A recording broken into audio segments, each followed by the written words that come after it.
咁多位朋友，今期我哋 Get Dressed With Me 咧係以灰色嚟做主題嘅。首先咧就係我下面呢條非常之顯腳長嘅，同時咧係唔需要打理，亦都唔會巢嘅一條西褲啦，同埋白色嘅呢件 T 恤咧係等陣間我嚟做疊穿嘅。咁同樣地啦，好似我上次同大家講嘅咁樣啦，如果要疊穿嘅時候咧，白色 T 恤咧係一定要調轉嚟着，咁樣咧佢個領咧先至會顯到出嚟嘅。跟住就我哋嘅重頭戲。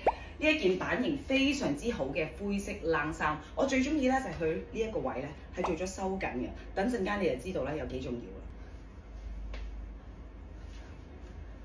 有冇見到佢呢個位咧係收緊咗嘅時候咧，我哋就可以將個腰身咁樣向上移嘅同時咧，白色嘅嗰件 T 恤咧係會固定咗喺呢度嘅，咁成個望落去咧就更加有層次感啦。咁對比咧，你就咁着一件灰色嘅冷衫咧，望落去咧就會有啲無聊啦。同埋咧，如果你想成個 look 咧更加 casual 咧，就將個袖咁樣玩上去，就唔會太傷毛啦。然之後就到我哋嘅 accessory 嘅時間，嚟翻個全部都係愛心㗎啦。首先咧就係呢一條愛心嘅雙吊墜頸鏈啦，而且咧佢呢個愛心嘅呢個位咧係可以咁樣打開㗎。其實咧實際用途咧就係冇嘅，只不過咧可以把你的愛都裝進去。愛心耳環、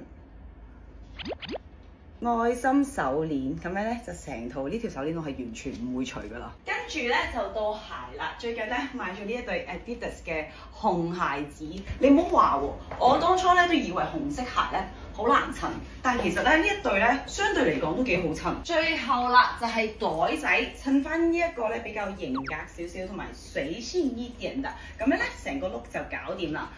最後嘅最後，唇膏 Sephora 嘅呢一隻18。